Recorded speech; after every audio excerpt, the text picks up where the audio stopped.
So, hello everyone, I am Divyam Singh and I will be taking your discussion for the society segment of GS paper 1.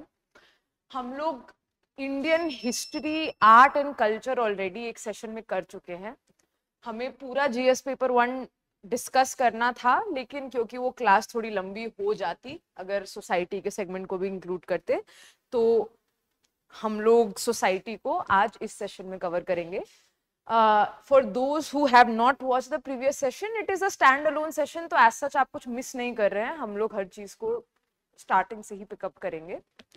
तो before starting with the discussion,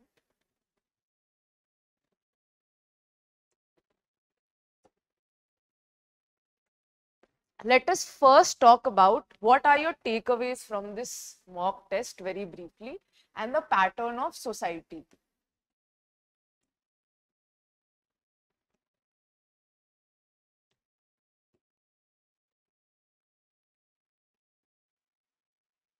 तो आप सब broadly aware होंगे, all those who have attempted this test और all those who have qualified prelims, कि mains में आपके पास एक एडवांटेज है कि जो क्वेश्चंस आते हैं पेपर में वो ब्रॉडली प्रोपोर्शनल होते हैं जो सिलेबस में आपके टॉपिक्स दिए थे. इसका मतलब है कि अगर आपके सोसाइटी के सिलेबस में ये 3 टॉपिक्स जीएस पेपर 1 के रूब्रिक में दिए हुए हैं, तो आपके जो क्वेश्चंस हैं out of the 20 questions that you have, जिसमें से 10 मार्कर्स होते हैं और 15 मार्कर्स होते हैं. यूजुअली आपकी सोसाइटी के 2 out of these 10 questions are from Indian society and 2 out of these 10 questions are from Indian society. 10 markers से ही proportional usually होता है जो आपके 15 marks के questions होते हैं. अब पिछले साल coincidentally ये ऑब्जर्व किया गया है, यूपीएससी अपनी अनप्रिडिक्टेबिलिटी के लिए जाना जाता है. So last year, instead of 2, they asked 3 questions each from Indian society. And over the past 2 to 3 years, if you look at the questions of Indian society, they have become much more contemporary in nature. वो आप लोगों से बहुत contemporary चीजों के impact के बारे में भी पूछ रहे हैं. उसमें कहीं ना कहीं टेक्नोलॉजी आ गई. It is all a part of your syllabus. But now, instead of static knowledge, they also expect that you are able to connect different areas of the paper, different areas of the subjects that you study. You are in touch with what is happening across the world and how is technology particularly impacting society. तो हमने जो अपने mock test में questions रखे हैं वो broadly जितने भी क्वेश्चंस हैं या तो वो प्रीवियस ईयर क्वेश्चंस के ट्रेंड को देख के उधर रखे हुए हैं, या तो वो ऐसे इश्यूज पे रखे हुए हैं जो पिछले 1 to 1.5 इयर्स में या चर्चे में है, या फिर these are those general things that you must be aware of और you must be able to frame an answer on. Now, in terms of your takeaway from this exam or any other mock exam, भले ही आप ये answer satisfactorily ना कर पाए, भले ही आपको इन सारे क्वेश्चंस के आंसर्स अभी स्ट्राइक ना कर रहे हो, पर आपको मॉक टेस्ट देने का प्रोसेस इसीलिए कंटिन्यू करना है क्योंकि सबसे पहले जो आपको चीज सीखनी है वो है structuring your answer with in time constraints.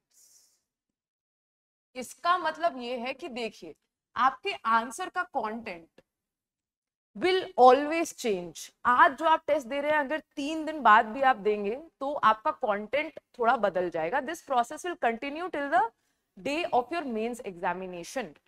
But the main skill to master while you are appearing for this exam is when you look at the question for the first time. जो आपको 5 minute मिलते हैं exam शुरू होने से पहले, जहां पे क्वेश्चन पेपर आपके हाथ में होता है, जहां पे आप क्वेश्चंस को इनकाउंटर करते हैं, जब आप क्वेश्चंस को पहली बार देखते हैं तो उन क्वेश्चंस का स्ट्रक्चर पहले 20 से 30 सेकंड में आपके दिमाग में बन जाना चाहिए कि मैं इस क्वेश्चन को यहाँ से पिक करूंगा, मेरी इंट्रोडक्शन ऑलमोस्ट इतनी होगी, यहाँ से पिक करूंगा, यहाँ पे मैं ट्विस्ट एंड टर्न लूंगा और इस तरीके से मैं कंक्लूड करूंगा. मतलब आपको इसमें addressing the demand of the question is very important, because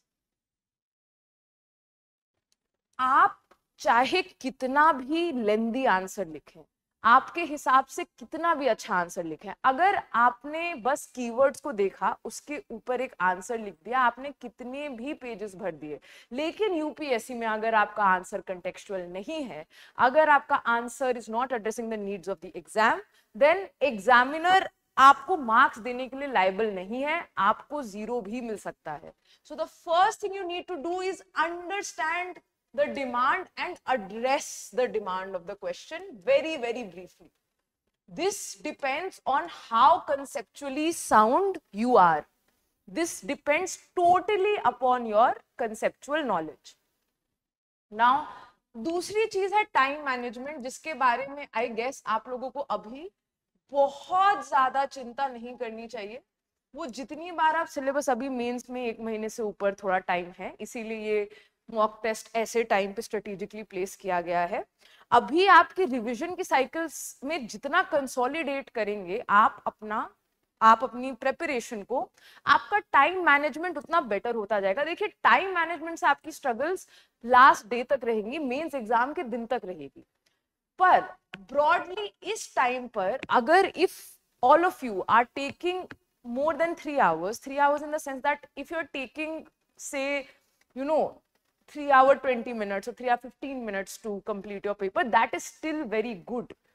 You will notice that on the day of the exam, this time will automatically come down, because in mock tests, usually the kind of questions that you are asked, you have more to write. In the actual examination, the questions, although within the range of predictability, the combination of the questions are a little unique. So you naturally reduce the amount of content that you are able to write, and you are able to finish your paper. और होता भी है कि adrenaline rush इतना होता है कि आप अगर mock test में मतलब 3.25 घंटे लेकर अपना पेपर कंप्लीट कर पा रहे हैं, तो you are still in a comfortable spot. But those of you who are taking 4.5 hours 5 hours to complete your mocks, ये सोचिए कि चलो आंसर तो लिख रहे हैं, this is the time that you need to stick to 7 minutes for 10 markers and 11 minutes for 15 markers. ठीक है, this is the time that you start prioritising time management. अब जो आप मॉक्स देंगे उसका पॉइंट ये दोनों है. तो टाइम मैनेजमेंट में अगर अब आपके पास इतना टाइम है कि अब आपको इस पे स्ट्रिक्टली स्टिक करने की आदत डालनी होगी, इसीलिए हम लोग बोलते हैं कि आप जितने अच्छे से आपके दिमाग स्ट्रक्चर कर पाएगा, उतने अच्छे से, उतना ज्यादा आप टाइम लिमिट से स्टिक कर पाएंगे. अच्छे आंसर्स लिखने का, देखिए, आंसर राइटिंग की प्रैक्टिस आपके लिए इस पॉइंट पे तभी यूजफुल है अगर आप धीरे धीरे टाइम मैनेजमेंट के पास जा रहे हैं. Usually it is suggested that you begin with the 15 markers first. A lot of students adopt the strategy that they begin with the 15 markers. Usually the first 4-5 answers of your paper should be written well. ऐसा कहते हैं क्योंकि the first impression is the last impression, तो उसमें आप थोड़ा मतलब marginally ज्यादा टाइम ले सकते हैं. लेकिन अगर आप पहले 15 मार्कर्स को सॉल्व कर लें, तो आपको जो लास्ट में रश होता है, अगर आपके पास 15 मिनट बचे हैं, तो अगर आपके पास 10 मार्कर्स बचे हैं, और स्पेशली क्वेश्चंस जहां आपके पास एनीवेज उतना कंटेंट नहीं है, तो आप उतना पैनिक नहीं करेंगे, आप उतना ज्यादा मतलब आप अपना पेपर ज्यादा सेटिस्फैक्टरली खत्म कर पाएंगे. Time management is a very important takeaway. And the other third most important thing is value addition. UPSC is all about competitive edge. What do we mean by competitive edge? तो देखिए क्या है कि हम लोगों को perfect answers वैसे किसी भी question के नहीं आते. No matter how much you study, for how many years you study, when you look at those questions, you will never have the perfect answers. तो आपके पास जो भी क्वेश्चन आता है, if you try to make every introduction very impressive, if you try to make every conclusion very impressive, you are going to lose out on time, you are going to create a state of panic for yourself, and you are not going to be able to complete your paper. Definitely completing your paper is a first priority. तो value addition आप ऐसे करते हैं कि हर question में how do you, once you structure your question perfectly, आप वहीं पर मान लीजिए कि 50-60% कैंडिडेट से लीड लेके जा रहे हैं, क्योंकि जल्दीबाजी में क्वेश्चंस को स्ट्रक्चर करना बहुत मुश्किल होता है, जो हम देखेंगे। वैल्यू एडिशन के लिए आप कैसे अपने आंसर में वो एक्स्ट्रा एज डाल सकते हैं कि जो एग्जामिनर आपका आंसर पढ़ रहा है उसको पता है कि this student has put in has gone an extra mile, they have studied a little bit more, or they have, they are intellectually richer than the other students that the copies that I've evaluated. तो उसके लिए value addition अलग अलग subjects में आप अलग अलग तरीके से करते हैं। जब हम इंडियन सोसाइटी की बात करें तो आप देखेंगे कि आपके पास उतना ज्यादा स्कोप नहीं है डायग्राम्स बनाने का। Flow charts, strategically placed flow charts आप यूज कर सकते हैं, पर मोस्ट इंपॉर्टेंटली जब कोर, क्योंकि Indian society is a core humanities subject, तो जब कोर ह्यूमैनिटीज सब्जेक्ट की हम बात करते हैं तो उसको हम जितना मल्टी डायमेंशनल बना सकते हैं, उसमें हम जितना रेफरेंसेस दे सकते हैं, contemporary terms, books, case studies, authors. Society में आपकी case studies, references of non fiction books,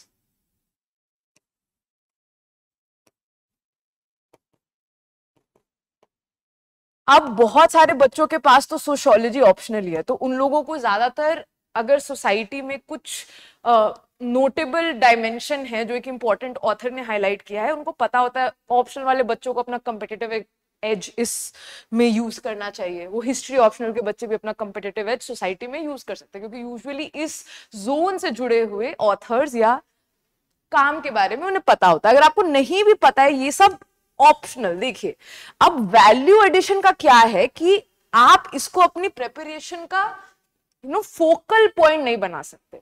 आप फैक्ट्स और एविडेंसेस और ये मतलब रिपोर्ट्स, केस स्टडीज, ये तो है ही, ये तो सबसे इंपॉर्टेंट हो जाता है, क्योंकि ये आप सबसे ज्यादा यूज कर सकते हैं considering that you have to prepare current affairs and you have been reading the newspapers for the past 1.5 to 2 years. Now the thing is that इसको आप अपनी preparation का focal point नहीं बना सकते। आप जैसे जब तक आपने ABCD ही नहीं सीखा हो तब तक आप कॉम्प्लेक्स सेंटेंसेस कैसे फॉर्म करेंगे? तो जब तक आप क्वेश्चन को देखकर उसको स्ट्रक्चर नहीं कर पा रहे हैं, आपके दिमाग में एक वाइबल स्ट्रक्चर नहीं आ रहा है, तब तक आप वैल्यू एडिशन पर आ नहीं सकते। अगर आप कोशिश भी करके आप ट्राई कर सकते हैं, कुछ लोगों ने एक्सपीरियंस किया होगा इस एग्जाम में, if you are the kind of person who likes to memorize all the figures and the stats और all these kinds of like mechanically trying to memorize them, तो जब आपके सामने क्वेश्चन आता है तो I am pretty sure that you will not be able to understand the demand of the question and structure it. You will just write the bare facts on a piece of paper and that will not fetch you marks in an exam like UPSC. तो value addition is a process जो आपका mains के exam तक last दिन तक चलेगा। हम जो आपको मॉडल आंसर्स दे रहे हैं वो डेलिबरेटली हम लोगों ने वर्ड लिमिट से, समझ लीजिए अगर वर्ड लिमिट 250 वर्ड्स की है तो हमारे model answers 500, 600, sometimes even 750 words का। इसका मतलब ये नहीं है कि that is the exact answer that you need to write. We understand the constraints of the aspirants who are appearing for mains. You will not be able to write those answers and you are not expected to write those answers.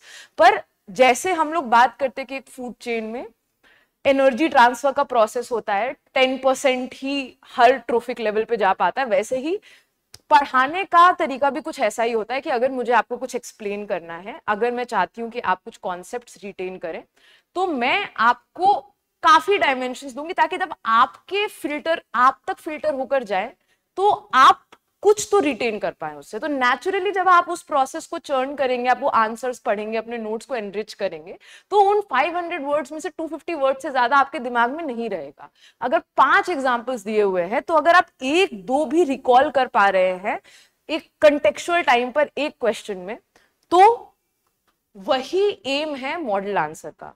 ठीक है, ये value addition बस ये करता है कि आपको अगर हर क्वेश्चन में भी 0.5 मार्क्स का भी लीड अगर मिल जाए तो आपके पास टोटल एक एग्जाम में होते हैं 20 क्वेश्चंस।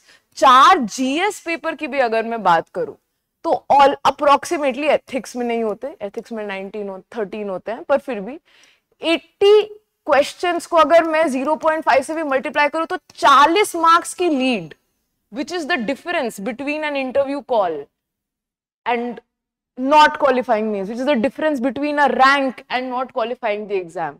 ये बस आपके, because you have to remember that mains is the heart of your examination. It is like that is how you get ranks. तो अब हम शुरू करते हैं मॉडल आंसर्स डिस्कस करने से. Let us look at the first question.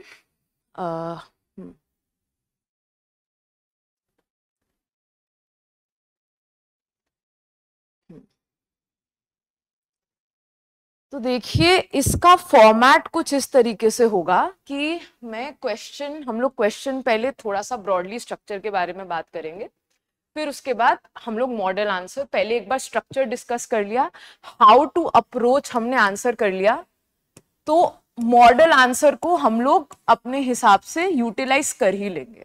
How to approach पे discuss करेंगे और फिर हम देखेंगे कि मॉडल आंसर्स में वो वैल्यू एडिशन, जो लास्ट माइल एज है, वो हम कैसे ला सकते हैं. So when we look at this question, do you think population and poverty are both complementary to each other? How do poverty and population affect Indian society? Now this is a fairly straightforward question. Just because they have asked you an opinion based question, अगर इसका commanding word है यहाँ पे do you think, मतलब ये opinion based question है, पर आप देखेंगे कि ये जो स्टेटमेंट है ये बहुत स्ट्रेट फॉरवर्ड और सही स्टेटमेंट है. यहाँ पे आपके पास निगेट करने का कोई स्कोप नहीं, ठीक है. यहाँ पे आप कॉन्ट्ररी स्टैंड ले नहीं सकते, because it is like a universal fact. Population and poverty are both complementary to each other. So we are not going to divide this question into yes and no. Yes, they are complementary to each other.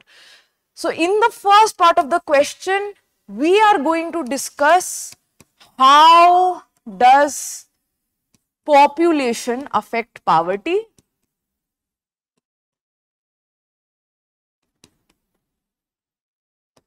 and how does poverty feed population growth? See, first part of the question में ये सब headings लेकर हम ये explain करेंगे. These are mutually complementary. This is what we have to explain. Mutually complementary. ठीक है, ये हो जाएगा हमारा first part of the question. अब how do poverty and population affect Indian society?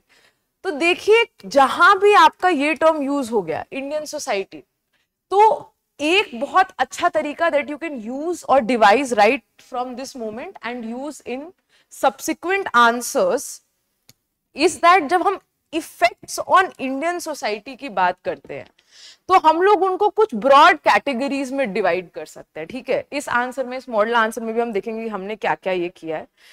यहां पर अब पॉवर्टी का इंपैक्ट अगर हमें देखना हो तो इंस्टेड ऑफ राइटिंग की क्या होता है, मतलब विमेन, चिल्ड्रेन, ये करके क्या है कि अगर आप एक एक सेंटेंसेस और एक एक पॉइंट आपको याद आ रहे हैं तो उससे क्या होगा कि आपका आंसर बल्कि भी होगा और आप उसको कंटेक्चुअलाइज नहीं कर पाएंगे, मतलब आप ज्यादा डायमेंशंस लिस्ट नहीं कर पाएंगे.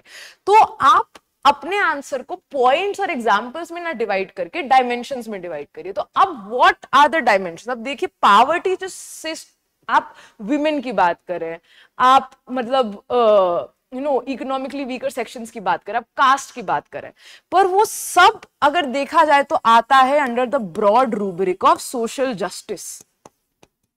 तो एक सबसे बड़े इंप्लीकेशन जब हम सोशल जस्टिस की बात करते हैं तो हम बात करेंगे इनइक्वालिटी की,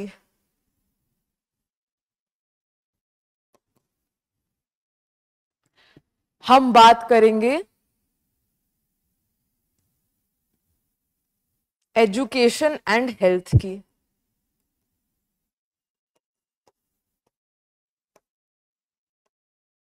सिमिलरली अब जब हम बात करेंगे, एक डायमेंशन आपका सोशल जस्टिस होगा, तो अब पॉवर्टी का एक इकोनॉमिक डायमेंशन तो होगा ही। तो economic stagnation is an obvious dimension, right. उसके अंदर हम लोग बात कर सकते हैं अनएम्प्लॉयमेंट की।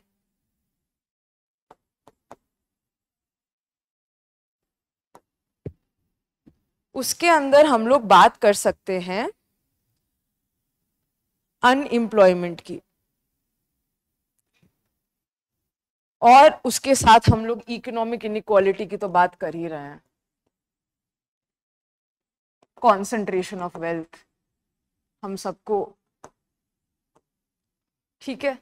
अब तीसरी चीज जो बहुत इंपॉर्टेंट है, जो कि एक बार पीवाईक्यू में पूछा हुआ है, सोशल अनरेस्ट। नाउ हम सबको पता है कि सोशल अनरेस्ट कैसे हो रहा है। सोशल अनरेस्ट आपके जितने भी प्रॉब्लम्स हो, सोसाइटल प्रॉब्लम्स, चाहे हम कम्युनलिज्म की बात करें, चाहे हम मॉब वायलेंस की बात करें, चाहे हम नक्सलिज्म की बात करें, चाहे हम कास्टिज्म की बात करें, aren't they being fed and perpetuated by a cycle of poverty? So social unrest becomes a very, very important factor when we talk about this. और ऐसे करके अब देखिए, पॉइंट ये नहीं है, आपने ये जो भी क्वेश्चंस पढ़े, आपने ये जो भी क्वेश्चंस देखे, इसमें आपने डिफाइन कर लिया कि आप लिखेंगे वही सारे पॉइंट्स, बस अब स्ट्रक्चर आपका क्रिस्टल क्लियर हो गया कि जब हम बात करेंगे तो हम लोग पहले पार्ट में हम लोग दिखाएंगे कैसे म्यूचुअली रीइंफोर्सिंग है, how does population affect poverty, how does poverty feed population growth. फिर उसके बाद हम बात करेंगे इंपैक्ट ऑफ इंडियन सोसाइटी में, तो सोशल जस्टिस को इंपैक्ट कर रहा है, इकोनॉमिक स्टैग्नेशन है ही, और सोशल अनरेस्ट हो रहा है। तो अब आपको अपने सभी पॉइंट्स को बस इसी में अरेंज कर देना है, and that will give you your answer, right.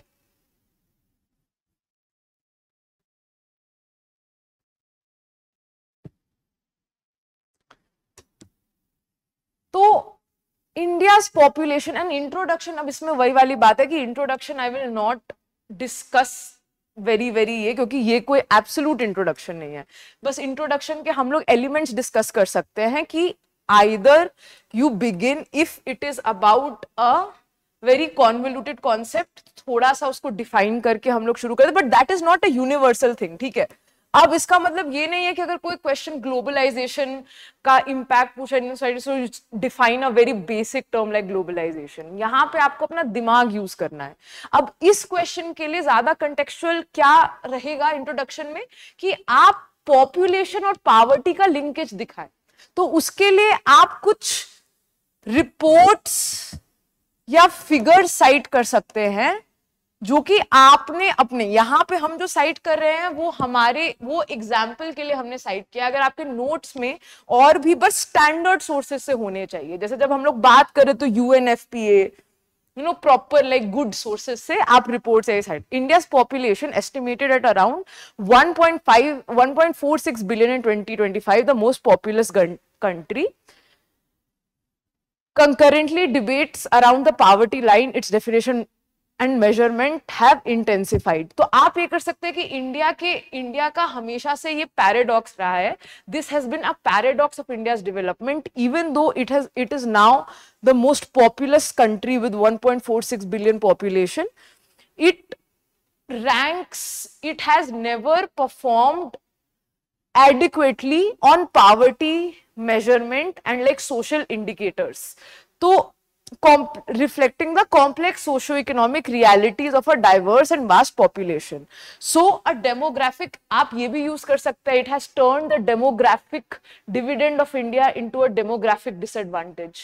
So using keywords and phrases like this, you can just draw the attention of the examiner to what you're going to write. अब body of the answer हम लोग वैसे ही discuss कर चुके हैं. How does population fuel poverty? Resource train is a very obvious example. इसमें आप अपने हिसाब से, यहाँ पे हम लोग ने FAO की फूड सिक्योरिटी रिपोर्ट साइट की है जहां पे 1/6 of Indians face food insecurity. अब इसमें notice that we have cited the most latest figures. तो अगर आपके पास आपके नोट्स अभी अपडेटेड नहीं है and you have used figures from 2020 2021, I would suggest that you can use any like official estimates or standard sources, but they should be updated. Unemployment and low wages, ठीक है, high population growth creates surplus labor force wherever possible. Try to, that is why we have boldened this in our model answers. Wherever possible use standard terminology. वो आपका क्या करता है, बहुत सारे words की स्पेस कम खाता है और एग्जामिनर को एक अच्छा इंप्रेशन देता है. तो surplus labour force leading to unemployment और अंडर एम्प्लॉयमेंट, ये latest round of PLFS periodic labour force survey में इंडिया के अनएम्प्लॉयमेंट रेट को ऑलमोस्ट 3% बताया गया, जो लेटेस्ट राउंड में पहले के कंपैरिजन में, पिछले क्वार्टर के कंपैरिजन में थोड़ा इंक्रीज किया. It has come like in the past month, so you can definitely site that. How poverty fuels population growth. Now this is a very good, this is the static knowledge that you should have. High fertility rates. Poor households often have higher fertility rates. This is something that has been observed across societies because of lack of education, limited access to contraception, and reliance on children for economic support. More hands, more work. अब यहां पे आप NFHS को site कर सकते हैं. Again this is a very subjective thing, जो भी आपके, तो आप समझ रहे हैं, आप ये पैटर्न देख रहे हैं कि आपने पहले ये ऑब्जर्व किया कि आपको ये स्ट्रक्चर क्लियर होना चाहिए कि कैसे करता है, रिसोर्स स्ट्रेन करता है, अनएम्प्लॉयमेंट हो रही है, सरप्लस लेबर फोर्स हो रहा है, उसके बाद फिर पॉवर्टी, आपका high fertility rates naturally poor families में ज्यादा होती है. आप उसको सपोर्ट करने के लिए एविडेंस का, यही है वैल्यू एडिशन जिसकी हम बात कर रहे थे. कंपेटिटिव एज आपको आपका वैल्यू एडिशन देगा, वो आप अपने हिसाब से कर सकते हैं, लेकिन ये structure is a must. Like आपके जो 50% मार्क्स आएंगे वो आउट ऑफ टोटल 100%, अगर आपको 50% के आसपास स्कोर करना, तो this structure is a must. अगर आपने यहां पे ये सब साइड कर दिया तो you can take these marks to 60%. In some questions, if it is very well written, even 80%. And this is what we are fighting for. इसकी लड़ाई नहीं करनी है हमें, क्योंकि स्ट्रक्चर सबका क्लियर होना चाहिए. अब हाँ, child labour and early marriage, इसके लिए यूनिसेफ का रिपोर्ट आई वुड सजेस्ट कि हमेशा इसी को साइट करिएगा when it comes to gender dynamics of child marriages and how 30% girls in India marry before the age of 18, because this is, इसलिए भी एक रीजन है. आप अगर अननोन सोर्सेज साइट करते हैं तो it is very unlikely that the examiner will be aware of them.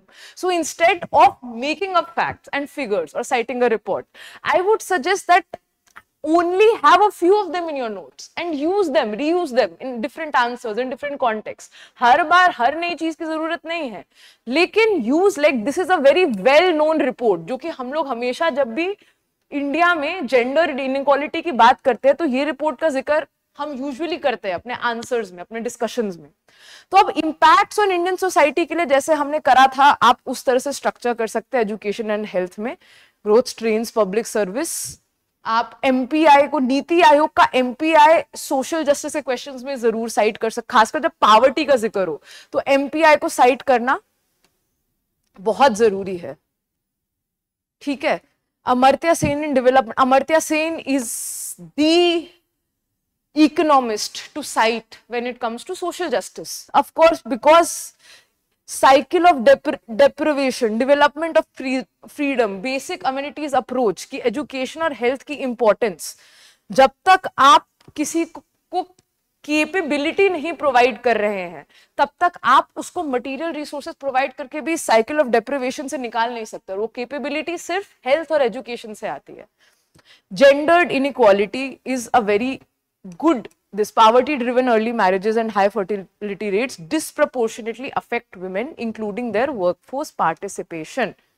World Economic Forum's gender gap report is a very good example, जहां पे इंडिया की लेटेस्ट रैंक है 131, which 2025 के हिसाब से याद रखना बहुत जरूरी है। इन सब रिपोर्ट्स को अपडेट करते रहना बहुत जरूरी है अपने नोट्स में। अब इनइक्वालिटी के लिए हम लोग वैसे ही जो हमने स्ट्रक्चर डिस्कस किया है उसमें जरूर आप लोग ऑक्सफैम इनइक्वालिटी रिपोर्ट को साइट करिएगा। Top 1% of Indians own 40% of the wealth. This is again a very neat little tidbit that you can use in most of the questions when they ask you about social justice, about inequality, about poverty.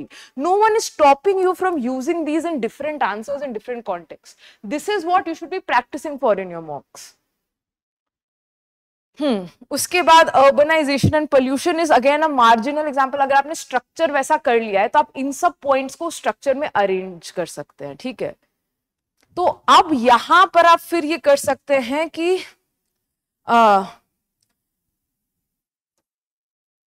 India's youthful population offers a demographic dividend. Although India will yield its demographic dividend by the year 2040, but the challenge, the persistent challenges of poverty and unemployment have turned India's demographic dividend into a demographic disaster. तो इस तरीके से क्या है कि you will, I am just giving you an example. If you can come up with more contextual keywords with better answers, you're all welcome to try. In fact, that is what you should take as a challenge. हर test में अपने introduction और conclusion के लिए अच्छे terms ढूंढो, अच्छे मतलब तरीके, अच्छे हुक्स ढूंढो जो कि आप लोग इंट्रोडक्शन में भी यूज कर सकते हैं और कंक्लूजन में भी यूज कर सकते हैं। Assess whether the essence of the Indian subcontinent lies in the aspect of socially, ethnically and culturally bound people. Now when you get a question like this under time constraint, आपका एक ये होता है कि अब क्योंकि यहाँ पे कमांडिंग कीवर्ड अगर आप नोटिस करें तो assess whether लिखा है, तो even though mostly UPSC is a centrist examination, so you always have to be somewhere in the center. आपको अगर ऐसे कॉम्पोजिट कल्चर को प्रूव करने वाले क्वेश्चंस आते हैं, अगर आपको इंडिया में फोर्सेस ऑफ सोशल कोहेजन दिखाना होता है, तो आपको ज्यादातर अपना आंसर यूज करना होता है इन द एफर्मेटिव, कि हमको इसको डिस्प्ले करना है। यस, तो पहला part of your answer will naturally be divided into proving yes Indian subcontinent has been a socially, ethnically and like Indian people are socially, ethnically and culturally bound. We have the concept of a nation. But क्योंकि ये assess whether है, तो हमें इसकी limits highlight करनी है कि unity in diversity तो है।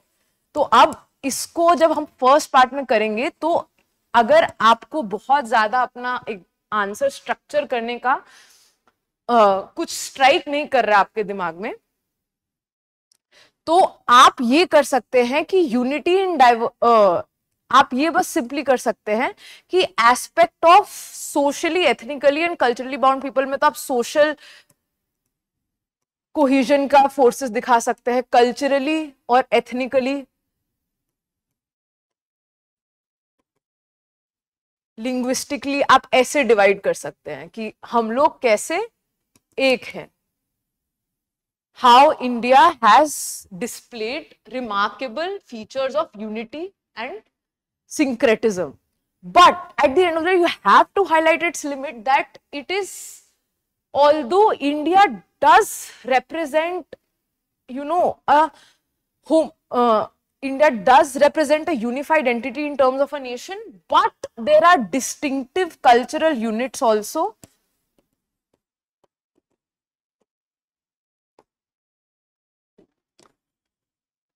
That challenge the notion of unity in diversity.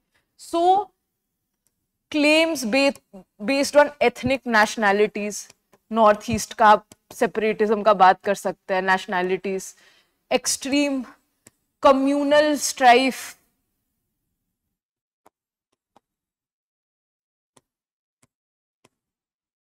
social ostracization और कास्ट बेस्ड डिस्क्रिमिनेशन। तो और मोस्ट इंपॉर्टेंटली कि सोशली कल्चरल बाउंड यूनिट, सबसे पहले कि ethnic national distinctive cultural units, तो आप ये कह सकते हैं कि सबसे पहले कि reasons see themselves as distinctive identities. So the concept of unity in diversity cannot be used to homogenize Indian identity. This is very important कि cultural heterogeneity को आपको एक पार्ट ऑफ द क्वेश्चन, भले ही आप 60% ऑफ द स्पेस आप इसके लिए ले लें क्योंकि ये डेमोन्स्ट्रेट करना ज्यादा इंपॉर्टेंट पार्ट है, पर आपको कहीं ना कहीं अपने आंसर में ये हिंट करना पड़ेगा कि हम लोग इस यूनिटी को फॉर ग्रांटेड नहीं ले सकते. It is an effective act of social engineering and this does not mean that since India has a civilizational identity does not mean that it has a homogeneous identity which cannot be imposed across all social groups. तो यही कुछ Indian, आप यहाँ पे बहुत अच्छा, जैसे यहाँ पर उन्होंने एग्जाम्पल दिया है हम लोगों ने, रोमिला थापर ने, India's essence lies in its plurality not uniformity. This is a good example to give. अगर आपको ये नहीं स्ट्राइक कर रहा है तो आप नेचुरली जब भी इंडिया के सिविलाइजेशनल क्वालिटी की बात करनी हो तो आप दो बहुत अच्छे रेफरेंसेस यूज कर सकते हैं. एक रेफरेंस आप डिस्कवरी ऑफ इंडिया का आप जरूर यूज कर सकते हैं, जहां पे जवाहरलाल नेहरू ने इंडिया को एक नेशन स्टेट से हटा के एक सिविलाइजेशनल क्वालिटी दे दी. अब सिविलाइजेशनल क्वालिटी का क्या मतलब होता है कि नेशन स्टेट बेस्ड होते हैं कि भाई एक लैंग्वेज है, एक टेरिटरी है, हम सब लोग एक लैंग्वेज बोलते हैं, एक हिस्से में रहते हैं, हम सब सेम हैं, तो हम लोग नेचुरली एक साथ रह सकते हैं. लेकिन इंडिया के साथ क्या है कि यहाँ पे इतना प्लूरलिज्म है. यूनिटी इन डाइवर्सिटी का भी कॉन्सेप्ट उन्होंने कॉइन किया डिस्कवरी ऑफ इंडिया से. तो इसका मतलब है कि India is a cultural civilisation जहां पे डिफरेंट सोशल ग्रुप्स आते हैं तो वो सारे कैरेक्टरिस्टिक्स अडॉप्ट कर लेते हैं. ठीक है, साथ में वैसे ही A.L. बैशम ने भी जब अपने वंडर दैट वाज इंडिया में बात की है कि that is why Indian civilisation is the most continuity में कंटिन्यू होने वाला बस इंडियन सिविलाइजेशन इसलिए है क्योंकि इंडिया का जो कल्चरल, आप देखेंगे कि इजिप्शियन सिविलाइजेशन है, आप देखिए कि एंशिएंट ग्रीक सिविलाइजेशन थी, मेसोपोटामियन सिविलाइजेशन थी, लेकिन उनके पास्ट और उनके प्रेजेंट में एक ब्रेक है. ब्रेक कैसे है कि इजिप्शियंस ने जब तक मॉडर्न डे में अपने एक्सकवेशंस नहीं किए तब तक उनको नहीं पता कि उनका जो मॉडर्न इजिप्शियन कल्चर था, क्योंकि वो इतना इस्लामिसाइज्ड हो गया था कि वो बहुत डिफरेंट था उनके एंशिएंट कल्चर से. उनको बाद में पता चला कि अरे हम तो ऐसे करते थे. वैसे ही अगर आप ग्रीक सिविलाइजेशन की बात करें तो एंशिएंट ग्रीक्स ने रेनेसां के समय ग्रीक और रोमन सिविलाइजेशन को वापस रीडिस्कवर किया कि हम ऐसे रहते थे, हमारे डेमोक्रेटिक स्टेट्स थे, और उन्होंने वापस से ऐसे मतलब उस आइडेंटिटी को रीडिस्कवर किया. सिमिलरली मेसोपोटामिया में, क्योंकि ज्यादातर इन कंट्रीज और इन जोन्स में जब 7th-8th सेंचुरीज के बाद इस्लाम फैलने लगा तो इनका जो एंशिएंट सिविलाइजेशन थी उसमें एक ब्रेकेज देखने को मिलता है कि लोगों का रहना सहना, खाना पीना, आर्ट एंड कल्चर इतना डिफरेंट हो गया कि फिर ओवर द सेंचुरीज उनको अपनी एंशिएंट ग्लोरी को रीडिस्कवर करना पड़ा. लेकिन इंडिया एक ऐसी कंट्री है जहां पर जब इस्लाम भी आया तो साउथ एशिया में उसने एक यूनिक कैरेक्टरिस्टिक ही एक्वायर, वो एक ब्रॉड सिविलाइजेशन में उसने एक अलग किस्म का सिंक्रेटिज्म बना दिया.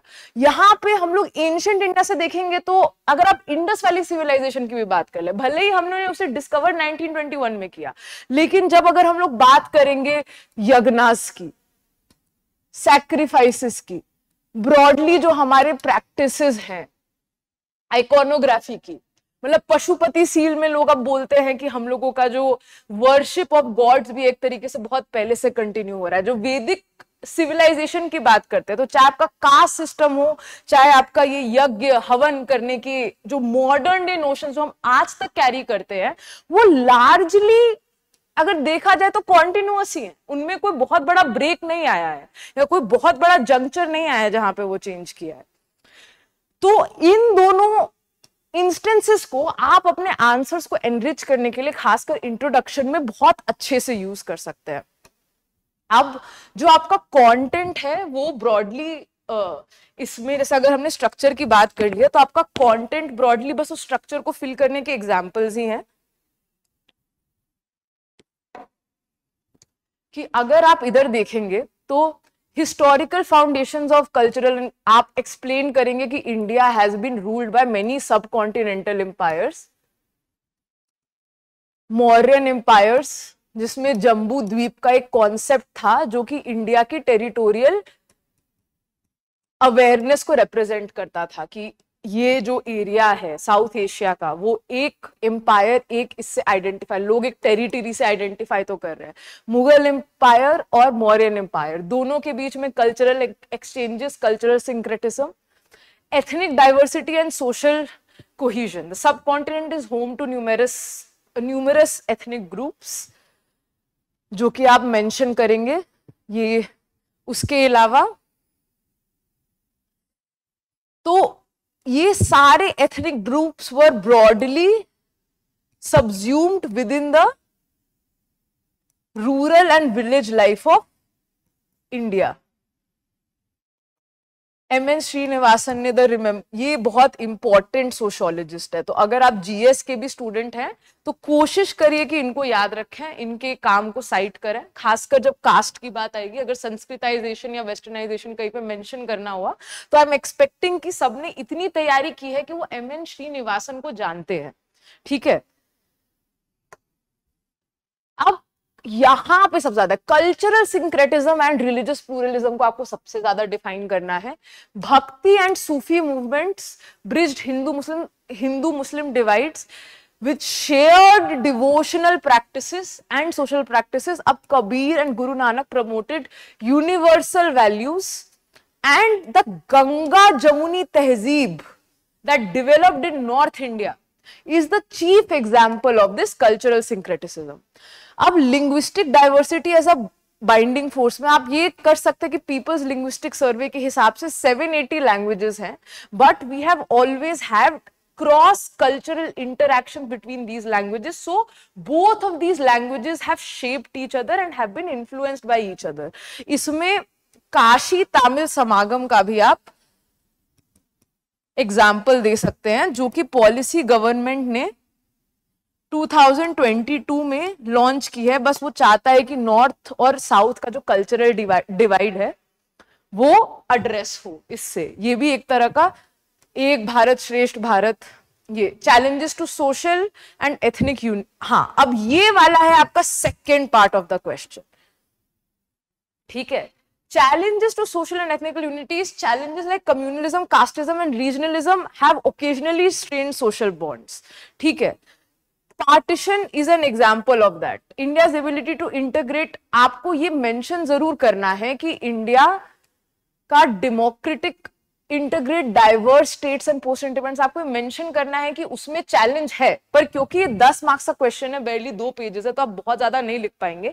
भले ही आपने एक सेंटेंस से रेफरेंस दे दिया, उसके बाद आप ये जरूर मेंशन करेंगे कि इंडिया का जो कॉन्स्टिट्यूशनल और डेमोक्रेटिक सेटअप है वो और ज्यादा इंश्योर करता है कि हमारे यहाँ ये डाइवर्सिटी एज इट इज रहे, हमारे यहाँ ये डाइवर्सिटी फॉस्टर की जाए। यहाँ पे आप article 51A fundamental part 4 fundamental duties भी साइट कर सकते हैं कि कॉम्पोजिट कल्चर को फॉस्टर करना is a fundamental duty in India, ठीक है। एक भारत श्रेष्ठ भारत का रेफरेंस है ही।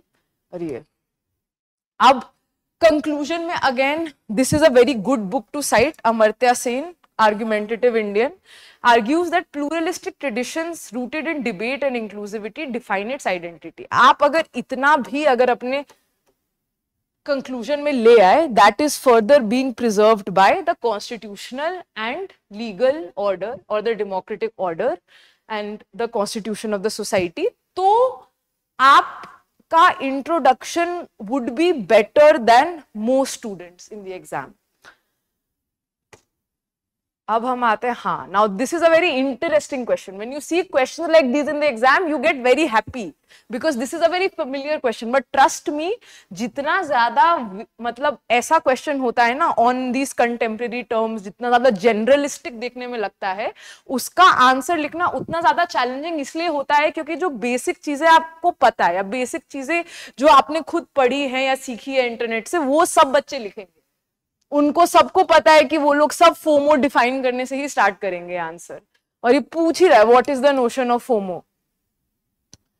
तो ये और हाउ, ये इतना स्ट्रेट फॉरवर्ड क्वेश्चन है कि most people would like to begin their exams with a question like this because once you see this, आपको एकदम से जो पैनिक होता है कि मेरे पास उतना मटेरियल नहीं है, वो ये क्वेश्चन देख के नहीं होगा. लेकिन ये क्वेश्चन इसलिए चैलेंजिंग है कि आप अपना आंसर डिफरेंशिएट कैसे करेंगे. What do you have that other aspirants will not be able to think of when they think of this question.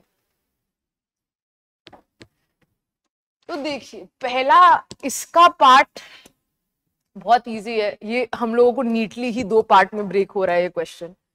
Almost 1 page इस पे लिखना है, 1 पेज इस पे लिखना है. अब फियर ऑफ मिसिंग आउट आप इंट्रोडक्शन में भी डिफाइन करेंगे. उसके डिफरेंट एस्पेक्ट्स हम देखेंगे. How is it manifested, different aspects in terms of materialistic possessions भी है. अभी हम लोग मॉडल आंसर में वो टर्म्स देखेंगे जो आपको यूज करना है. In terms of social media presence भी है.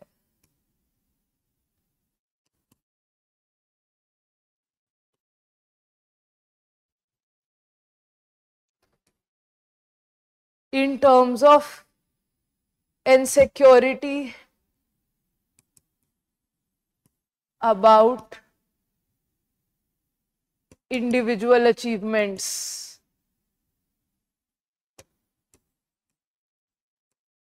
और सेकेंड पार्ट में हम देखेंगे कि how does it influence Indian society. तो अब फिर वही वाली बात है, जितना हो सके इसको फ्रैगमेंट मत करिएगा कि जो याद आ रहा है वो लिख रहे हैं. सबसे ज्यादा इसको नीटली डिवाइड कर लीजिए.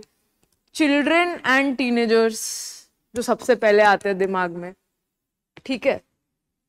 नाउ एक बहुत अच्छा डायमेंशन ये आप सोच सकते हैं, if you are able to frame your answer like that in the moment, is FOMO a gendered phenomena?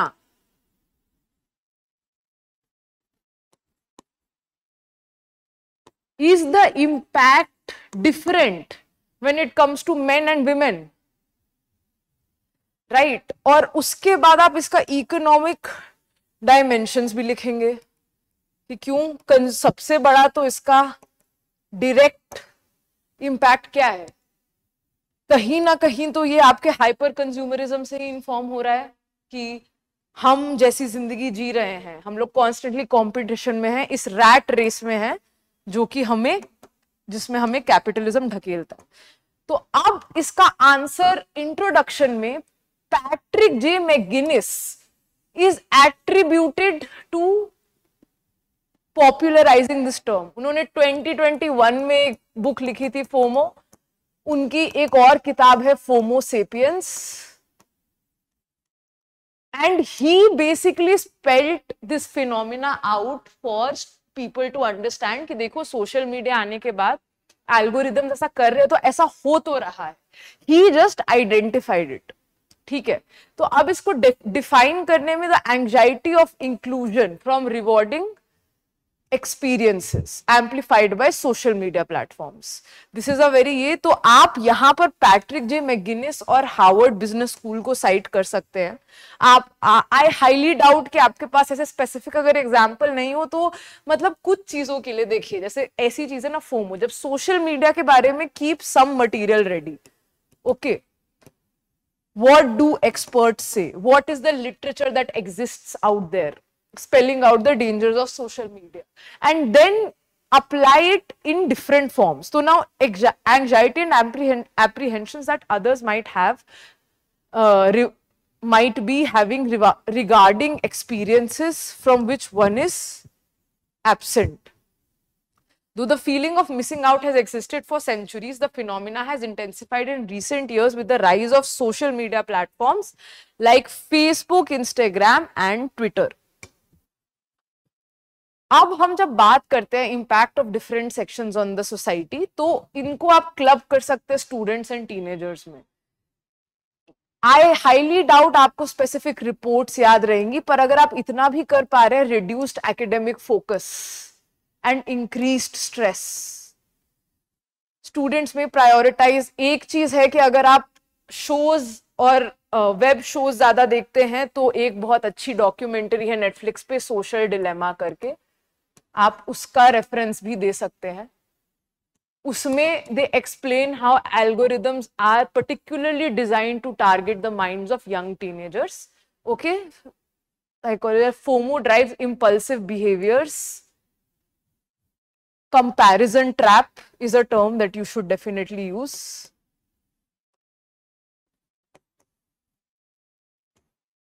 And body image issues also, body dysmorphia, body image issues.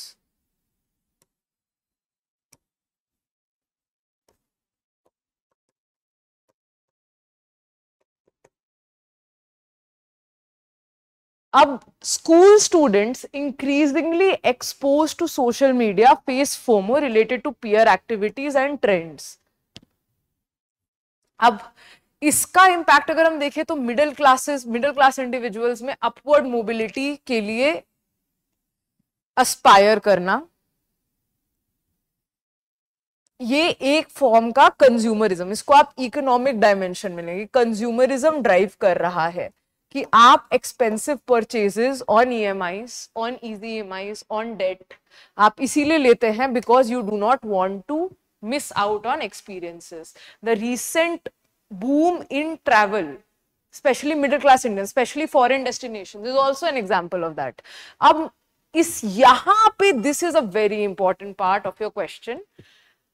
Non-working, how does it affect women differently? So this is a very important takeaway for you in this answer. Non-working married women handling households often experience FOMO when comparing themselves to working peers or social media influencers. The Indian Journal of Psychiatry found that half of the homemakers reported feelings of inadequacy due to FOMO. Okay. And even senior citizens who are increasingly on platforms like WhatsApp and Facebook have started to experience FOMO related to family and social events, leading to a spurt in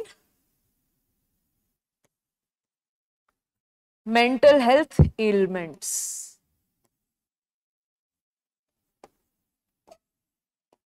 ये भी आपके society के ही syllabus का part है. तो ये mental health crisis जो कि अब सीनियर सिटीजन्स को भी हिट कर रही है. नॉर्मली इंडिया की पॉपुलेशन जो आगे आने वाले टाइम में नेचुरली एजिंग होने वाली है, तो उसमें सीनियर सिटीजन्स का psychological health is also an important concern for Indian society, and it is somewhere being driven और it is somewhere being controlled by social media as well. अब यहां पे द अदर जेंडर्ड इंपैक्ट, अगर ये आपका ए था, तो जो दूसरा जेंडर्ड इंपैक्ट है वो है middle aged main facing career setbacks. Middle aged men have a specific tendency to compare their professional success to their peers, and यहाँ पे आप LinkedIn का सर्वे साइट कर सकते हैं कि 40% of middle-aged men in India reported anxiety from seeing colleagues promotions. अगर आप अपने आंसर में ये gendered aspect mention कर पाते हैं या सोच पाते हैं, अगर आप इसको ना भी साइट कर पाए, अगर आपने बस अपने आंसर को इस तरह से फ्रेम करके डाल दिया, ये तब भी आपका answer will be differentiated from the rest of 90% of the people. Now, FOMO's pervasive influence contributes to mental health challenges across society. The World Health Organization reported a 25% rise in anxiety disorders. This is again a stat that is better if you remember it, क्योंकि WHO की report regarding the spurt in mental health ailments is again a very good source that you can use in multiple answers. This again is a very, very interesting question, which I feel that if I were in your place or if I were to encounter this question in my paper, I would be very happy. Indian cinema अगर आपको लगता है कि ये theme थोड़ी rare है या थोड़ी दुर्लभ है, तो मैं आपको बता दूं यूपीएससी मेंस में एक बार क्वेश्चन पूछ चुका है इंडियन सिनेमा पे. उसने पॉलिटी के सेंस में पूछा था कि how does Indian cinema like censorship of Indian cinema, to what extent is it justified under the reasonable restriction of freedom of speech and expression. And it is very, very likely the kind of disputes that have been arising lately because of cinema, it is very likely that this area can be tested in your society. The main aim of this question is, देखिए, communalism, regionalism and casteism. आपके पास these are, मतलब statically these are the most important things in your syllabus. पर आपके पास इसका static content बहुत होगा. हर साल UPSC क्या करता है, वो आपको चैलेंज करता है कि आपको भाई कास्ट सिस्टम समझ में आता है, आपको कम्युनलिज्म समझ में आता है, आपने रीजनलिज्म के नोट्स बना लिए होंगे, आपके पास एग्जांपल्स होंगे, लेकिन क्या आप एवोल्यूशन नोट कर पा रहे हैं, क्या आप उसके मॉडर्न फेसेट्स नोट करके डिफरेंशिएट कर पा रहे हैं. और हर साल वो कोशिश करता है कि इस फिनोमिना को मैं किसी नई चीज से लिंक करूं ताकि आप कि स्टैटिक नॉलेज तो टेस्ट हो ही, साथ में आपकी कंटेम्प्रेरी अंडरस्टैंडिंग टेस्ट हो. और ऐसे questions throw you off the most in your exam, because even though all of these are familiar terms, you don't exactly know how to frame your answer. This question is a mental exercise in that, so that when you encounter a question that asks you to draw those linkages across different topics and link it to completely new phenomena, you will be able to do that, and everyone will have something to write in this. So Indian cinema has the Indian cinema polarized Indian society recently in the context of communalism, regionalism, casteism. In terms of structure, very simple.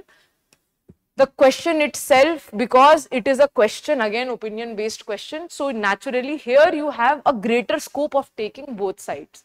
Here you have more leeway to critique this assertion also. Sometimes they give you a very generic and true statement and ask you this, does this mean this, has this happened? And if there's not much scope to critique, you are not supposed to critique. Don't critique for the supposer, don't make up points just because you have to take a critical position or stance. Yahan par you have the context of writing an answer or framing it in a way where you write both perspectives. So, pehle mein Indian cinema, has Indian cinema polarized Indian society? Yes. Polarization of Indian society due to cinema.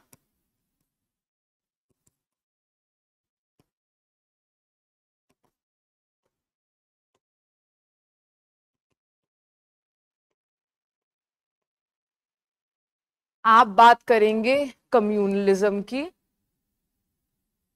Popular controversies, आप बात करेंगे regionalism की, और आप बात करेंगे casteism की, और इसमें अलग अलग पॉइंट्स और एग्जाम्पल. ठीक है, पर सेकंड पार्ट में आप डेफिनेटली ये बोलेंगे कि इंडियन सिनेमा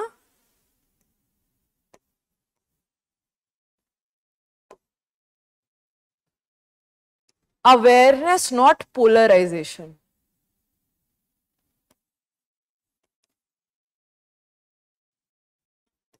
मतलब ऐसा नहीं है कि इंडियन सिनेमा या सिनेमा में आप जो थीम्स देख रहे हैं क्योंकि वो सिनेमा में डिस्कस की जाती हैं तो उससे पोलराइजेशन हो रहा है. इसका एक पार्ट ये भी है, जैसे आपने सुना होगा सादत हसन मंटो ने बोला था अपनी कहानियों के बारे में कि अगर आप मेरे अफसाने बर्दाश्त नहीं कर सकते तो मान लीजिए कि ये दुनिया ही नाकाबिले बर्दाश्त है. तो कुछ उसी तरीके से सिनेमा नेसेसरीली पोलराइजेशन बढ़ा नहीं रहा है. There are different social groups who are reclaiming their voices on the camera. They are writing stories to tell their own history of oppression, and they are reclaiming their voices through cinema. So sometimes cinema is just holding a mirror up to the society. It is not causing that polarization, it is just reflecting that polarization, and it is a very potent tool of expression. तो ये वाला angle आपको अपने question में last में include करना जरूरी है. देखो, Indian cinema, often hailed as a mirror to the society, has historically portrayed country's complex social fabric, including its caste and religious dynamics. While cinema has the potential to challenge social prejudices and foster inclusivity, recent trends reveal that it has also contributed to the stigmatization. Note these terms: prejudice and compartmentalization of society. These are the terms that you should take away from writing mocks. आप sentences पूरे के पूरे नहीं ले जा सकते, आप points पूरे के पूरे नहीं ले जा सकते, आप keywords ले सकते हैं, आप keywords definitely refine कर सकते हैं, जैसे जैसे आप test दे रहे हैं और model answers देख रहे हैं.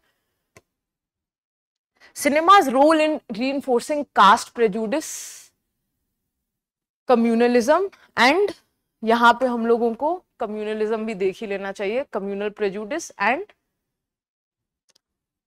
resistance. तो देखिए, stereotyping and marginalization. Many mainstream Bollywood films have been criticized for perpetuating caste stereotypes.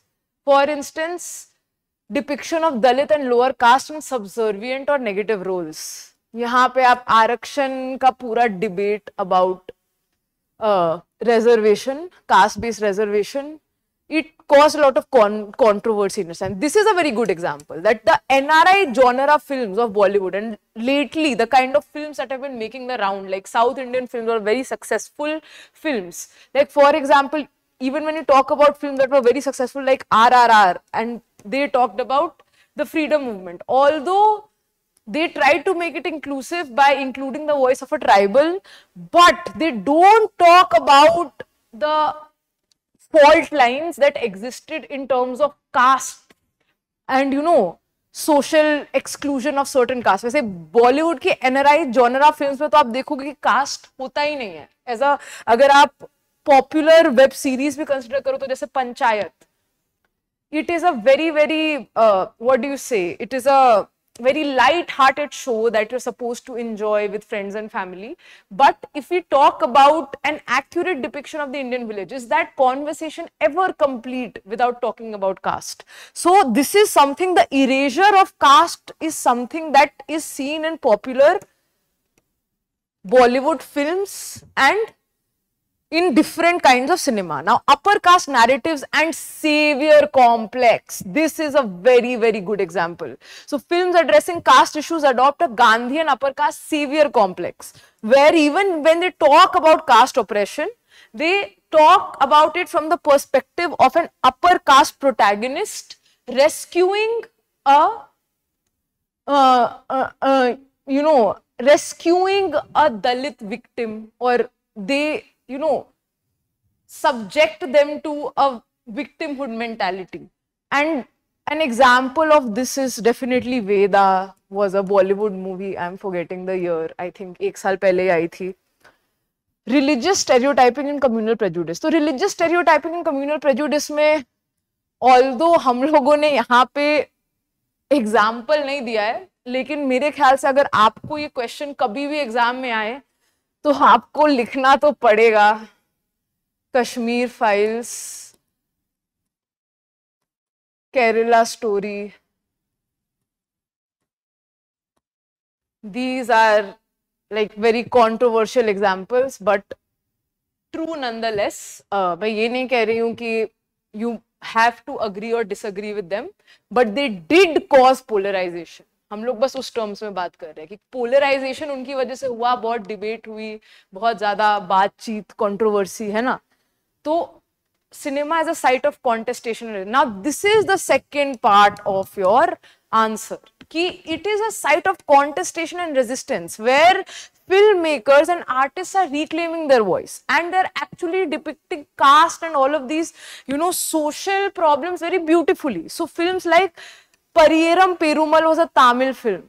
You can cast side art, it was a Marathi film. national award winning Marathi film.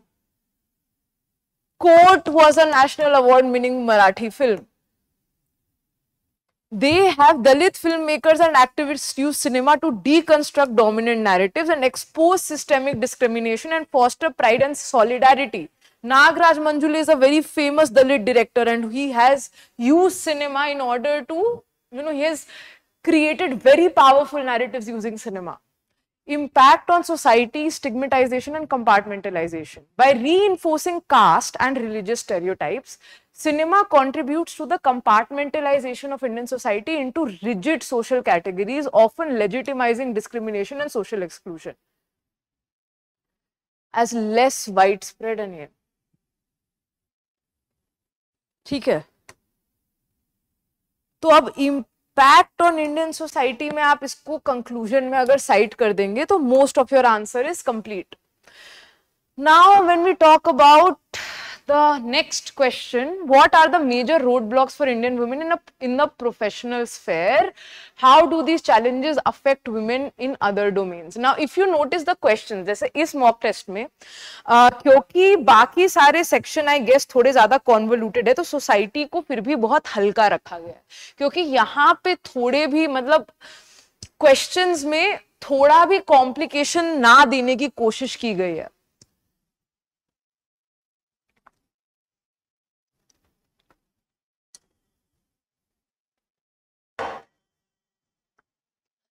थोड़ा भी complication ना देने की कोशिश करना मतलब अगेन ये answer बहुत नीटली डिवाइड हो रहा है दो पार्ट्स में. आपको पहले पार्ट का आंसर करना है स्ट्रक्चर करके, आपको दूसरे पार्ट का आंसर करना है.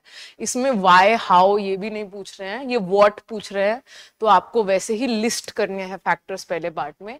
एंड हाउ दूसरे पार्ट में पूछ रहे हैं, तो इसमें आपको अग्री या डिसअग्री भी नहीं करना है, आपको बस डेमोन्स्ट्रेट करना है कि ये जो चैलेंजेस हैं वो सोसाइटी के अदर डोमेन्स में विमेन को कैसे इंपैक्ट कर रही है.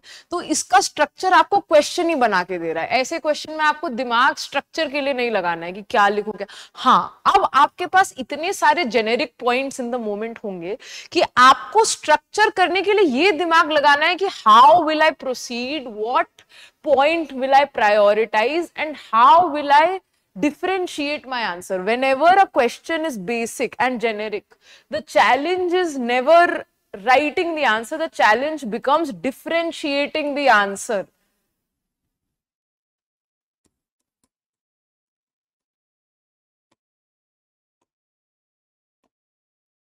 तो what are the challenges में फिर I would suggest कि आप हमेशा सोसाइटी में ना आप कोशिश करें जितने ज्यादा डायमेंशंस में बांट के सोच सके.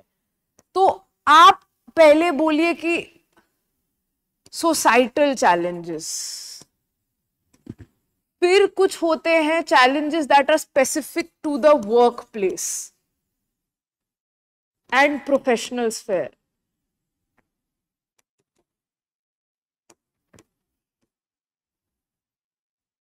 यहां पे आप एजुकेशनल एंड एकेडमिक चैलेंजेस भी गिन सकते हैं.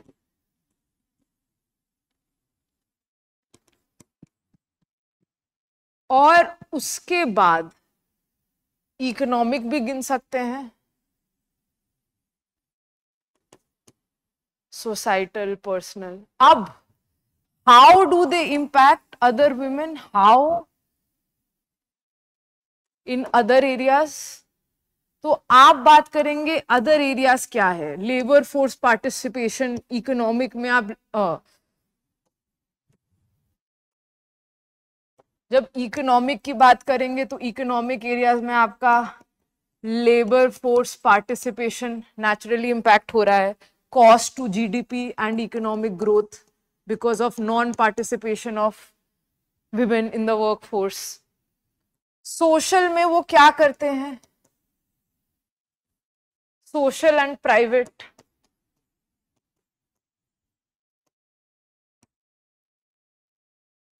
अब इसके मेंटल हेल्थ और इम्प्लीकेशंस,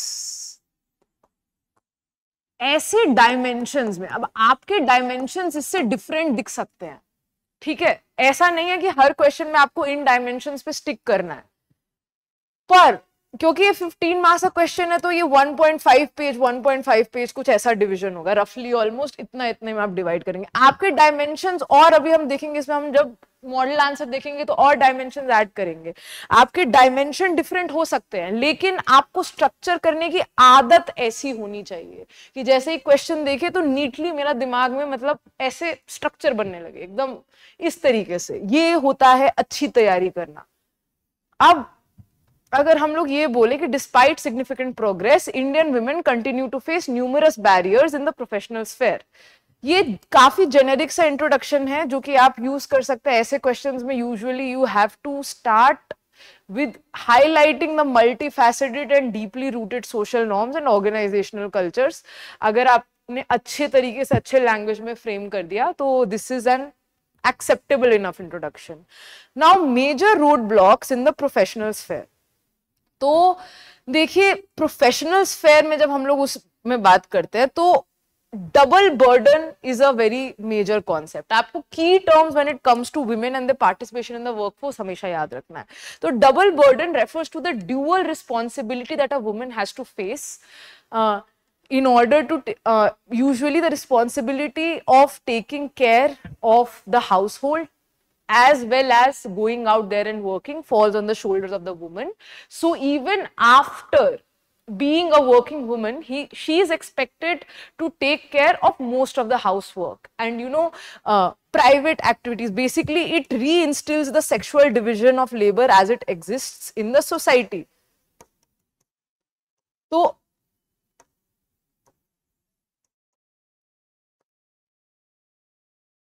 इससे डायरेक्टली ये आता है कि इसी से जुड़ा हुआ एक और कॉन्सेप्ट है टाइम पावर्टी का, जहां पे अगर एक औरत घर में दिन में काम करने के बाद 4 घंटे हाउसवर्क में दे रही है तो वो अमाउंट मतलब वो duration is very less for a man. वो अगर 1 घंटे दे रहा है तो एक औरत 4 घंटे दे रही है काम के अलावा हाउसवर्क में। So this also is link to the concept of time poverty. अब ये आप इंडियन स्पेंड रिपोर्ट आप अपने हिसाब से कोई भी स्टेटिस्टिक साइट करते हैं। Women reporting median life satisfaction reduces the probability of women reporting median life satisfaction and physical health by 15%. Now the glass ceiling, professional में जब specifically cite करेंगे तो आप glass ceiling effect जरूर cite करेंगे, जो basically यही होता है कि एक invisible barrier होता है for the women जो कि उनको सीनियर लीडरशिप रोल्स में जाने से रोकता है। यूजुअली हर ऑर्गेनाइजेशनल कल्चर में ये देखा जाता है। Despite qualifications women face stereotypes and biases like because she must have a very soft leadership style, she must have a lot of problems when it comes to she'll be taking more maternity leave. Women are usually considered to be more emotional. They are considered to be they're considered to be less rational. And when it comes to hardcore, STEM roles like mathematical and finance roles, these stereotypes are all the more visible. So इस glass ceiling effect के अलावा एक और चीज आप ये कर सकते हैं, क्योंकि hardcore STEM areas में औरतों के लिए stereotypes और भी ज्यादा एक career progression का path visible नहीं है, तो usually women are restricted to pink collar jobs.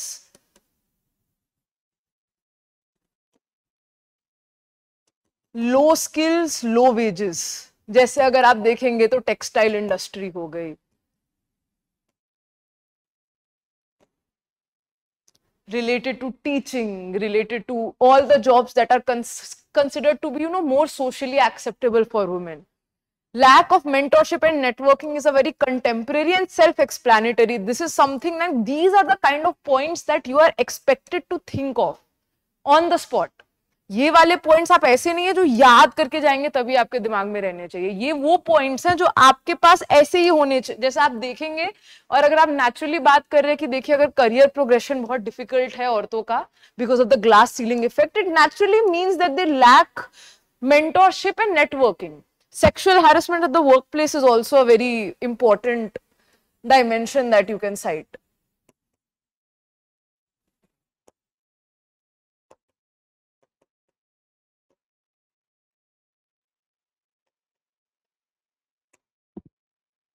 Motherhood penalty. Now, this is again a very important term that you should remember and use in your answers.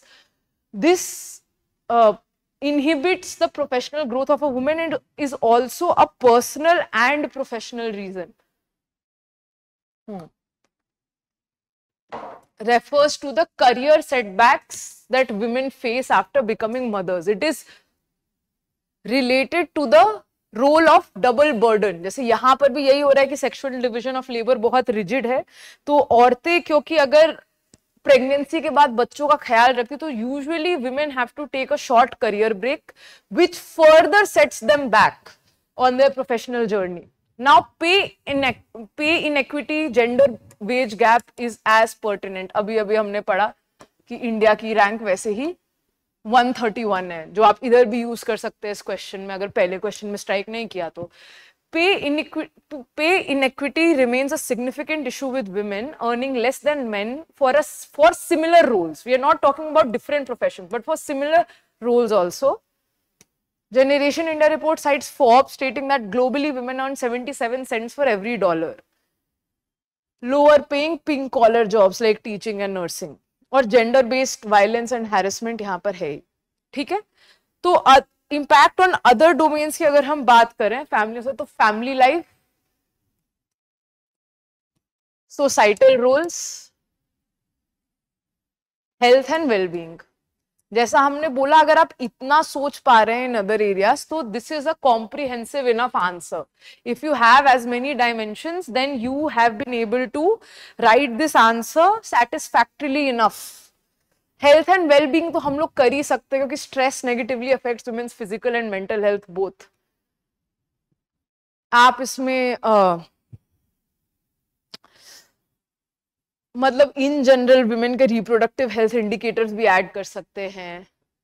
और 2024 McKinsey Women in the Workplace report underscores slow progress in closing the gender gap. Again, a very important report. McKinsey ka Women in the Workplace report should be cited whenever it comes to, women and the professional sphere or the gender gap. Now, ambitious Indians are forced to realize their potential abroad. Discuss the given statement and examine its social impact on Indian society. Again, a very straightforward question. यहाँ पे negate करने के लिए ज़्यादा कुछ नहीं है. This is a phenomena that we have to accept and we have to explain. First part में explain the phenomena of brain drain. Brain drain क्या होता है? When the young people, when the population of your country migrates to preferably more advanced nations, advanced locations for better educational and employment opportunities, you are losing out on crucial and important human capital. That is described as brain drain. आपको यही दिखाना है कि why is this brain drain happening. पहले इस question में ये कि why are they choosing to realize their potential abroad. और सेकेंड पार्ट आपसे आपका आंसर, आपका क्वेश्चन ही पूछ रहा है कि उसका सोशल इंपैक्ट बताना है. तो अगेन, जब भी सोशल इंपैक्ट की बात आती है तो हम उसको कुछ कैटेगरीज में ब्रेक करके सोच सकते हैं. क्योंकि ये ब्रेन ड्रेन की बात है तो हम लोग उसका इंपैक्ट देखो इकोनॉमिक स्फेयर, इनोवेशन पे तो देखेंगे ही, साथ में हम लोग उसका impact family life and Athos पे भी देखेंगे. इथोस पे, सॉरी. फिर कल्चरल एक्सचेंजेस एंड हेट्रोजेनिटी के टर्म्स में भी देखेंगे.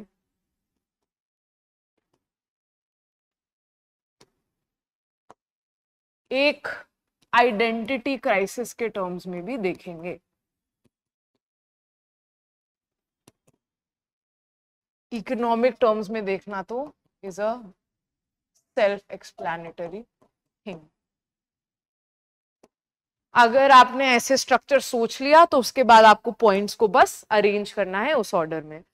So the phenomena of skilled and ambitious Indians seeking opportunities abroad, often termed as brain drain, has been a persistent feature of India's socio-economic landscape since independence. Despite India's growing economy and expanding opportunities, a significant number of talented professionals continue to migrate to countries like US, UK, Canada, Australia. It has been written in this order क्योंकि ये सबसे ज्यादा करते हैं attract Indian expatriates को.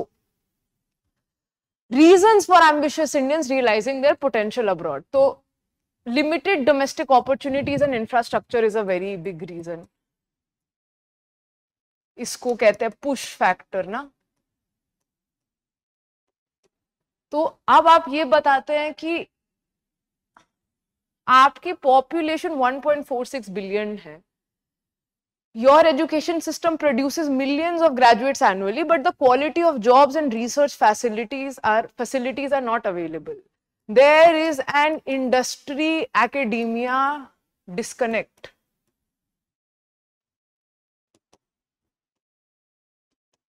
Again, I'm writing these terms so that you incorporate them in your answers. Any answer that asks this, when it talks about, you know, young Indians not getting ample employment opportunities in the country, what is the problem in India's employment landscape? Even if they ask you this in paper 3, these are certain terms that you should be aware of and be able to use. So many sectors, especially healthcare, technology and academia, suffer from underinvestment and bureaucratic hurdles and lack of cutting edge infrastructure. India का research पे expenditure भी बहुत कम है. Globalization and ease of mobility, the liberalization of global visa regimes, ये बहुत important. Globalization and the ease of mobility is a very important argument. ठीक है, ease of mobility. However, this trend is being reversed in recent times, but the creation of the H-1B visa program in the US was a very big facilitator of this project. Perceived social and professional recognition. Now, this is also a very nuanced point to give. So, with brain drain, a perceived social prestige is associated. They are associated with higher social status and professional prestige. Now, pull factors में definitely better employment opportunities and quality of life.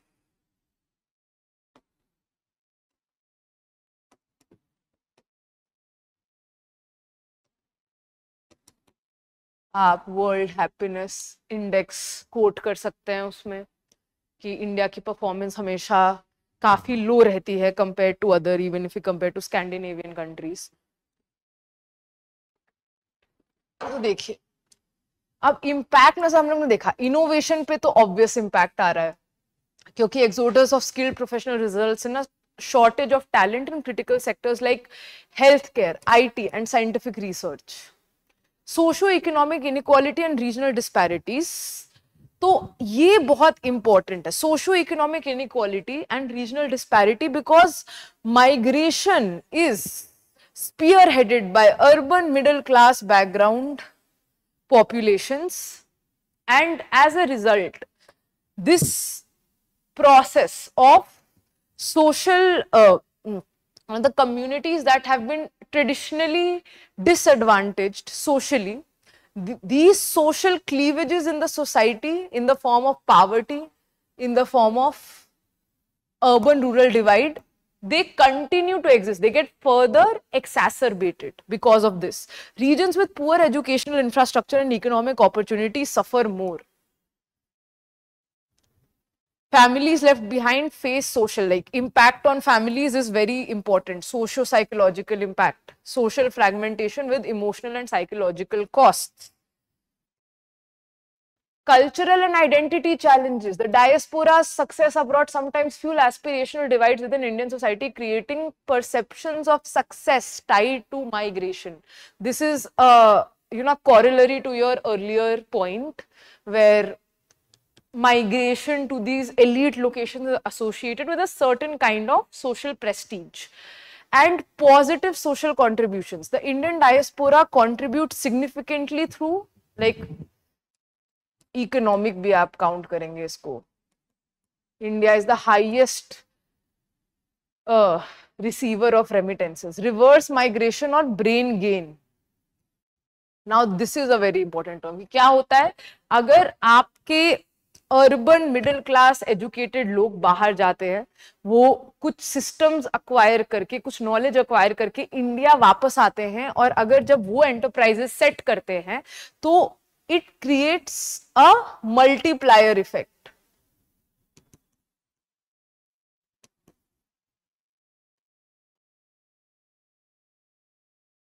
ठीक है.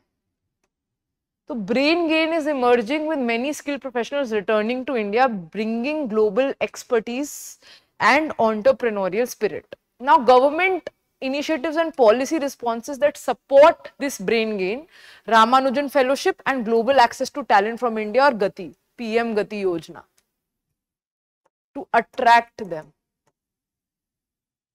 प्रवासी भारतीय दिवस भी आप site कर सकते हैं, पर मोस्टली ये वो स्किल टैलेंट के लिए नहीं होता. वो उनको ये बस वो NRIs को सेलिब्रेट करने के लिए ज्यादा होता है. India is investing in research and development, startup ecosystems, and higher educational reforms to retain talent.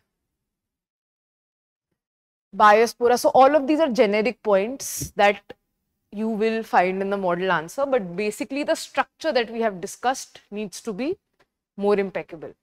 Now, according to उसका conclusion भी ऐसा ही होगा. Migrated abroad in 2024, underscoring the continued scale of brain drain, dual nature of Indian as a loss of talent and source of remittances and influence. अब ये आपको लिखना चाहिए, भले you don't cite the report, but dual nature of Indian immigration as both a loss of talent and a source of remittances and influence is a paradoxical phenomena. But we should be focusing at policies of brain circulation and wider exchange of knowledge exchange in order to inaugurate the era of Viksit Bharat. तो broadly यही आपके questions थे. हमने सारे discuss कर लिए हैं और सबके स्ट्रक्चर और सबके आंसर्स. ज्यादातर चीजें तो हम लोग ने डिस्कस कर ली है. एक छोटी सी चीज जो मुझे डिस्कस ये करनी थी कि यूजुअली पीपल आस्क कि कहाँ पे हम लोग फ्लो चार्ट्स यूज कर सकते हैं. तो in terms of using flowcharts in your answer, especially when it comes to core humanities subjects, I would suggest that if your flowchart or diagram is not adding to your answer, don't use it. क्योंकि कई बार अब क्या होता है कि आप जो points लिखने वाले हो, अगर उसी का फ्लोचार्ट बना के शुरुआत में लिख दोगे और फिर उसी पॉइंट को इलैबोरेट करोगे, तो आपकी स्पेस कम हो रही. भले आपके पास लिखने के लिए कुछ नहीं हो, एक तो सबसे पहले examiner is able to figure this out that you are, मतलब you are deliberately repetitive in your answer so that you don't have enough material to write, and it does not make any sense if you are doing it unintentionally. If you do it in a way that you first make a flowchart or something and then jump to writing the answer because ऐसे ही आपने prepare किया, आपने सुना है, तो आप notice करेंगे कि अरे मैं 2 पॉइंट एक्स्ट्रा लिख सकता था लेकिन यहाँ तो फ्लोचार्ट बना दिया. तो ऐसी भी छोटी छोटी चीजें बहुत होती है जो 7 मिनट और 11 मिनट पे आप स्टिक करने लगेंगे, तो you will notice that you have to do very very precise planning when it comes to writing answers. तो अगर हम लोग फ्लो चार्ट की बात करें तो एक क्वेश्चन जो हमने शुरुआत में डिस्कस किया था पॉवर्टी वाला, उसको हम एज एन एग्जाम्पल लेकर डेमोन्स्ट्रेट कर सकते हैं कि अगर आपके पास कुछ कंटेक्चुअल तो हो, आप तब डायग्राम को ये कर सकते हैं. ठीक है, तो इस केस में जहां पे आपको पता है population and poverty are feeding each other, तो एक नेचुरल आपके दिमाग में ये आएगा, समझ लो आपने कोई बहुत जेनेरिक ही बना लिया।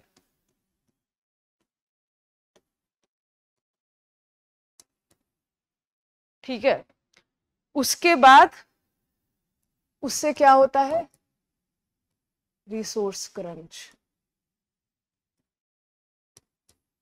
ठीक है, उसके बाद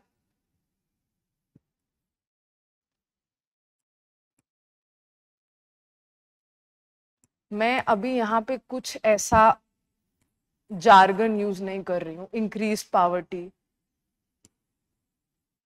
लो rates of education plus poor health. ठीक है, उसके बाद naturally low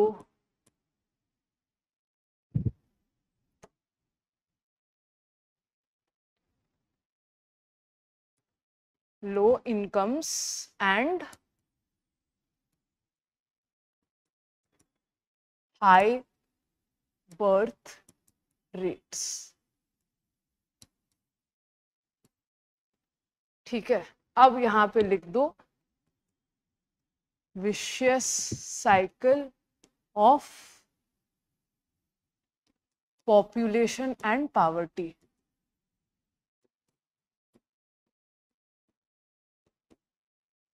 now this diagram obviously ये ज्यादा नीट होगा, बहुत कम एरिया, जैसे अगर आपका ये पेज है तो आप इतना एरिया लेंगे, इसके लिए बहुत नीट होगा, इस तरीके से नहीं होगा, पर जानबूझ के इसको बहुत जेनेरिक रखा है क्योंकि आपको ऐसे वहां पे कुछ स्पेसिफिक चीजें स्ट्राइक नहीं करेंगी जब डायग्राम या फ्लो चार्ट बनाना होगा। अब इस डायग्राम में क्योंकि आप म्यूचुअली रीइंफोर्सिंग कुछ देखते हैं तो आपके दिमाग में ये स्ट्रक्चर आ सकता है, आप ये जेनेरिक पॉइंट सोच सकते हैं और बहुत जल्दी बना सकते हैं। Now this is adding some value to your answer. ठीक है, ये डेमोन्स्ट्रेट करके, तो this might be a contextual example to use. Otherwise अगर आपको ऐसा कुछ स्ट्राइक नहीं कर रहा है तो I would suggest do not waste your space and time by drawing diagrams, use as many case studies, references, reports, हमने बहुत सारा देखा है अभी, वैसे use them repeatedly in different answers, एक पेपर में नहीं बट हाँ have like a few examples handy, और उसको जितना ज्यादा कोट कर सकते हो अभी से अपने आंसर्स में कोट करो, बार बार देखो, तो उतना ज्यादा यूज कर पाओगे। So that is it for the session today. Hope you are able to utilize it in a good way, and I will see you later.